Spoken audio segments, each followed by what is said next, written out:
All right, I thought you could do what's happening between 2 and 2:30. Yeah, she just said she didn't have to, but I guess. Right, okay.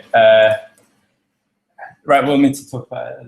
Might be my good when we do it, but we'll push on regardless. Okay, guys, so what we're going to do today is talk through the Callouts tool. So this is a really useful tool that we're already using, but we can harness much more power from it. So this is kind of an example of what I'm talking about, is having all your notes for your drawings over here in a little list, rather than kind of being cluttered around your drawings. It's going to make it much easier for the guys on site to read the drawings. Means we can get more drawings on a page.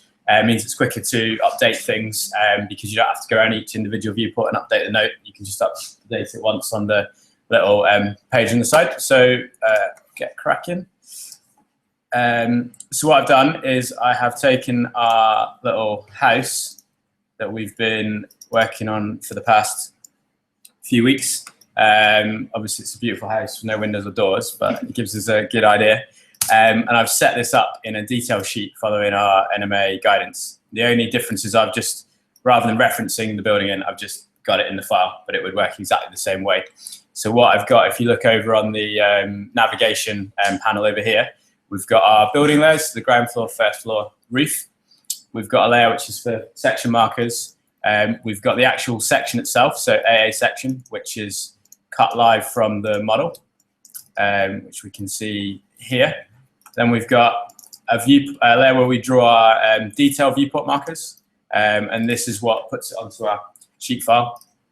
And then we've got our detail drawn in 2D on this details 2D layer, and we can see that it stacks up above our live section from the model. So if the model updates, the section will update, and then we can see our detail if we need to change anything. You'll notice we've also set it up so we've got some levels drawn. This is drawn, the ground floor of this building is a meter above the OS datum. So what I've got here is I've got a line here which is our level, and you can see its Y coordinate is 0 up here, and that's going to be our OS datum level. And then I've got another major sort of grid line here, which is not displaying correctly. Might be because it's locked. You can't see it, but that's offset a meter. And then I've got our first floor there up here, which is also, there we go, offset 3 meters, which is our floor to floor height. And that means it's really easy for you when you're drawing to see that your details are lining up with what we've actually got on our building.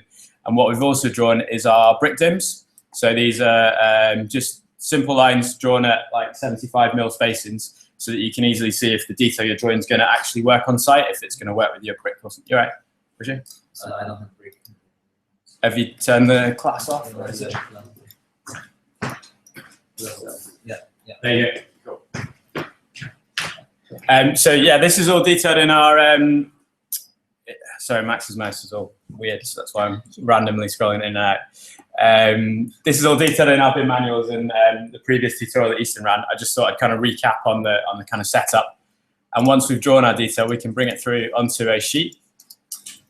And what we've got, you can see we've used the make crop visible to crop our detail rather than using break lines. That's going to help us out, because if we change the size of the crop, the box will automatically resize. We don't need to continually adjust break lines depending on what we've done. We've got our title down here, which is taken live from the viewport name.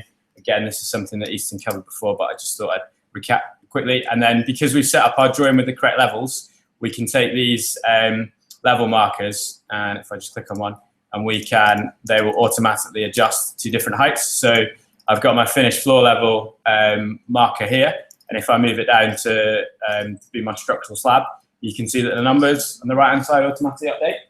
So that's going to save loads of time rather than having to do manual calculations. It's all sort of automatic and hopefully foolproof. but we'll see. What tool is that? So that is, yeah, that's a good question, Hoyt. That is the this little circle one here, elevation benchmark tool. So you can just click on the thing that you want to benchmark and draw a line just straight up. It's drawn at an angle. So if we just rotate that, and you can see when I bring it in from scratch, it just says 0, and that's because we need to change one setting on it, which is over on the right-hand side in our object info palette, and it's elevation display. I think it's underneath title, underneath title text max width, and you change that to Y value relative to reference elevation. And you can see that that automatically updates to be that 980 above the OS datum. But yeah, I'm not sure you were here for Easton's maybe, so we could recap that at some point. Anyway, so as you'll see from my detail, I've got my annotations, and they're just listed out normally as we used to do. So we've just got them sort of DPC, weep hole. I haven't really drawn the detail very thoroughly, so I haven't drawn a DPC or anything like that, but this is hopefully all right for the purposes of our tutorial. So what we'll do as our first thing is we're going to click on our DPC and double click to edit the note. And this brings you up the Callouts manager. And there's this little button at the bottom left here that you potentially haven't clicked before. If you click that, Mine doesn't have a DPC. DPC. Oh, so there's 2 sheets which we'll use later on. If you make sure you're on the first sheet 0001, then you'll get that up.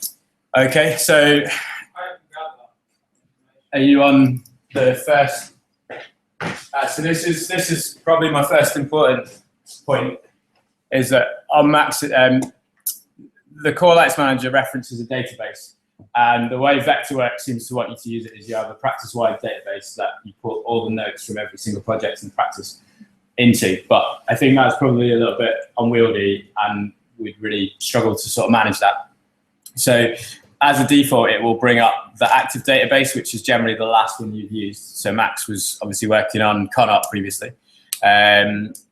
So what you need to do is just be sure that you're always drawing in the right, or always using the right database. So you have to click choose, and then you need to find your database. In this case, it'll be in the folder that you have opened the model file from for this tutorial.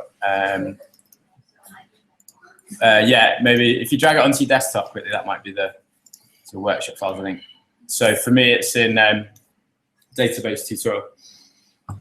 Okay, and so generally we'd save the database tutorial in our 06 library file, and we would name it exactly like a drawing, but we give it the code DB rather than M3 or DR, and it would just be the first one. So if I open that, and we can now see that we've got some sections here, which means you can split your database up into like finishes, walls, roof, slab, floors, etc. We do want to try and make this work a bit better with NBS, and I've started to look into that, but we've got sidetracked with loads of other things. So for the minute, if you just try and make these sections, I guess, logical, so generally break it up into, you can use like the classes, so external walls, internal walls, roof, floor, you could just use walls, finishes, etc. like this. And that means that if I click down to the notes, I can see that in walls I've got 3 notes. I've got one about a cavity closer, one about a block, one about a weep hole. And if I click finishes up here, I've got one about skirting boards. Okay. If I want to add a section, I can just click add, and I'll create one that's floors, for example. And then I can add a note into that, just like concrete slab, for example. And you can see that the note pops up here. So what's the difference between the description and the note text? So the description, if we just edit our note a second, there's 2 ways of doing the description, which is entering it manually at the top here, or the default, which is just use the first sort of 42 characters. So you can set it so that you can have a concrete slab as the note title, and then you can have a much longer note afterwards, or like a specification, or you could do it by just having the first sort of section of the note. So if I change that, and we'll just change that to say slab for the description. Okay. Once we've done that, the kind of key thing here is we need to click update, and it's really easy to edit your note and to not click these kind of update and add buttons correctly, and it means the note doesn't update. I still get this wrong and forget to do it. So just be aware that if you change, so say we went and selected another note, say we selected weep hole, and then we clicked OK, our note would still say concrete slab. We'd need to click this update button here. Another annoying thing, or it might be quite useful, is you can edit the text here. So we could say, right, to number weep holes, for example. And then if we clicked OK, that would disassociate it from the database. So the important thing is you need to click update, and it will go back from there. Sorry, so if I change the note text, I'll put like 20 in letter system, more obvious. And then you click update here in the middle, and that'll update my note over here on the left in the database. So you've got to imagine there's kind of a line drawn down the middle here. This is where you control your database, and this is where you control the actual note. It didn't update the description. So you don't see Oh yeah, that's because that's not set to that's set to title. So then we just have to click this, and then it's updated there as well. Okay, so there are a few sort of quirks with this, and we are raising these with Vectorworks, but on the whole, it is a massive time saver. So hopefully the tool will get better, but in the short term, it's still going to save us a lot of time and make it much easier to sort of manage the joints. So if I just click OK, it'll ask me to save the database changes. I just click yes. And it's saying that, so this note has also been changed by someone else, so please choose which version to save. I think mine's better, so I'm going to go with that. And you can see here that's now updated. Okay, so if we look at some of the other notes, when I double click, you can see they're already set up in the database. So if I then wanted to say, right, there's another load of 20 weep holes there, I can select that note and I can quickly update it and click OK. I know that the text is correct. I know that the spelling's correct. I don't have to retype every single letter again. Is everyone followed to that stage? Yeah, cool. So the next thing, and this is where we're going to get a real kind of power, is by making these into keynotes. And all we do for that is we select all the notes, and then there's a little checkbox up here under text style. And we see that. So you just take that. Yeah, and it will place it as a keynote. And you can see that all of these have changed to numbers. And what usually happens, is the keynote thing just flies somewhere. I think it's maybe down there. No. We're gonna have to try and find it. Does it matter what sequence you highlight them at all? Or? No, it doesn't. As in what order they come up on the list? I don't know, to be honest. it pops outside. Yeah, out of your notes. Oh, that's it. Yeah, and then select it. And then where is it? There it is. So yeah, I don't know why it does that. It's really annoying. So we can see now we've got all our notes in a nice order. What you can do if you don't like the order that they're in is you can double click on it, and that takes us to our notes database manager again. But you can see the right hand pane is slightly different. And what you can do is you can click sort, and that will put it automatically into alphabetical order.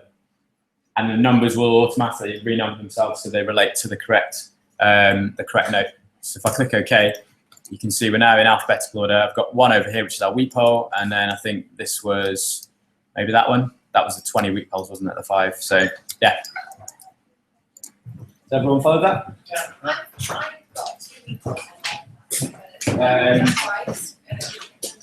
So that is potentially, so one of them is 4.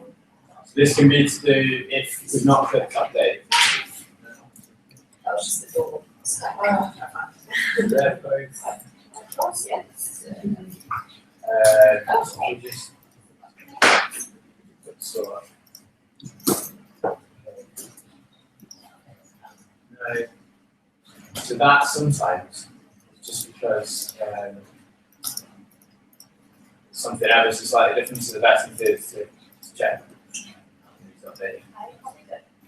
Copy that across. Just update there. Yeah, and we can see that that's now 1 and you've got not applicable. Like I said, there's still a few. So that means, so what Kate's got, let me just show everyone on the screen over here. So just if we say add a note.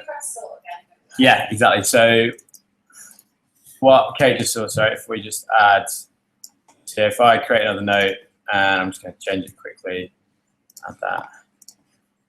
Yes. So I've just added this Kingspan cavity closers note at the bottom, and then if I go and delete it, what it'll do is it'll display not applicable. Okay, so really easy to do that. There's a few different ways. There's at the bottom of your object info palette, when I've got the Keynote tool, is you can tick reuse unused positions, and that'll automatically avoid you having these not applicables, or you can just click remove gaps, or as Kate just pointed out, you can click sort, and it will ask me if I want to remove gaps in the legend. Click yes, and it's now back to this one over here. Why do some of them say new note? So that's because the title hasn't been set. So I think it's because if we look at this weep hole, so you can see there new note 2 has been set to weep hole. So if we click edit that, use 42 characters, click OK, and update. That's that. The other thing you can do is you can, when you're over here with your list, you can click locate, or you can even check auto locate, and that'll automatically find the note in the database for you, so you don't need to kind of hunt around for it. So we need to again edit that one. Like I say, there's some peculiarities with the. I don't know why it's saying new note. So 4 and 5 is the same thing. 4 and 5 is the same thing, and again, this was something Kate just had. So if we go into both of these, if I cancel this and I go annotations and we find these two things, so one of them's here, no it's not, 20 week polls, this one, we can see that I need to click, because this update's not grayed out, there's obviously some difference here where it's not relating it to the database. If I click update there, and you can see that it's disappeared. Then we click update, no, click sort. Remove that. Where's this? And the new note, I think, appears because it needs to be edited Essentially, in the actual thing here. Okay. What's up, Boje? Sorry, if when you delete one of the nodes, Yeah. And to update the list, what do you do? Just click update now. So to remove the gaps, you mean? Yes, maybe. So you click, there's a few things at the bottom of the object info. You can just click remove gap there. You can also double click and you can click sort. All right. And that would remove it. Okay. Okay. So has everyone followed that up to now? Yeah, great. So next thing would be, where am I? Sorry. Struggling with that match. Usually we do the double act, and it's not so slick today.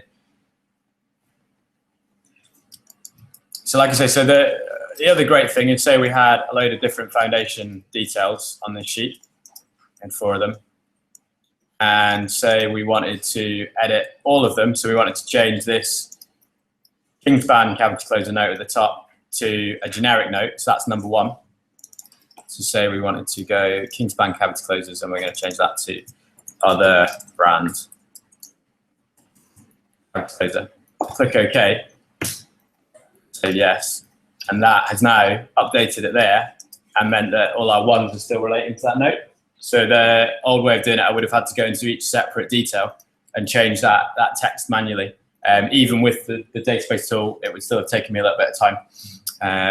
So that's something else that's really Does that work for different sheets? different sheets. It doesn't, unfortunately. No, I mean in the same file.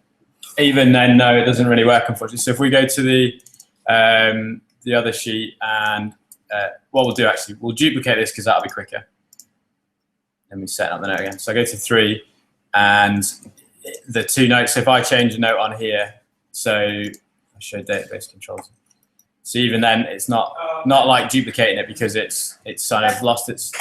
You can kind of, it happens for like when I copy it in your sheet, but then there's an option where you could choose choose it. Location and then he Oh, so you- sorts it out. Okay, so we can say, It's, yeah, 'cause it's assigned to It's a particular signed, yeah. sheet number. So if we change that sheet. I think I saw that once before as well. It's not the layer bit. Update. No, There that's, was an option, but Where then was it? someone, I do think I know where we're talking about. Okay, we'll try and figure that out and we'll update everyone on that. So over here, if we go back to the second sheet, is the other benefit of the database tool is when I click on, say, one of these, and I want to change that to this 20 number wheat holes, it's already kept the text, and I can just click update. So if you do have the same note on lots of sheets, you can update it relatively quickly. The other thing that we can do, if we go back to the first sheet, is we can change the way that we display it. So we can break the note across a couple of columns if we need to. I don't think this one's long enough. So yeah, you can choose number of columns up here, and we can say, right, that's going to be in a slightly different orientation. And that's about it, I think. Has anyone got any questions? If we maybe figure out, Found it. we found it, do you want to tell us? Double click into the annotations, Double click into the annotations, yeah? and then select your. That's it, it's here, isn't and it? then it's there. So we can get it to link across. Thanks for that, guys. So yeah, we can choose the first note sheet, and that'll automatically link that to. Where is that? Oh, sorry, I'm already on the. So if we go into another drawing sheet and we click annotations, and we click on one of these annotations, you can choose a keynote legend. So you see there just below places keynote. You can choose a sheet that isn't this one, so you can choose 01, or you can have a default legend, I imagine, across the whole file. And then if you manage to get the keynote to display up there, yeah, should be selected. maybe if I just copy it in. No, I think we're just about done. You knew what I meant. Cool. So has anyone got any questions? It sounds like quite a few of you are already using this tool, which is really good. Until you get used to it. Yeah, like I say, The problem was that, for example, you change one of them, Kingston yeah, to other. Yeah. And with the sort, it's alphabetical. Yeah. So I think there was one scenario where there was a few gaps and then, I don't know. sorry, I should have got Michaela to do the tutorial. Yeah, next time. It's the sort bit that sometimes complicates things because it then sorts it to like things you don't want. It skips numbers and stuff. It is a really good tool, but there are a few like quirks to it, and we are trying to raise those aspects. On the whole, it's a pretty good thing. Yeah. And if you've not used it, then give it a go. And if you've got any questions, speak to Michaela. She seems to be the troubleshooter, teaching me a few things. Cool. And then I have to stop this. Thanks for listening, everyone.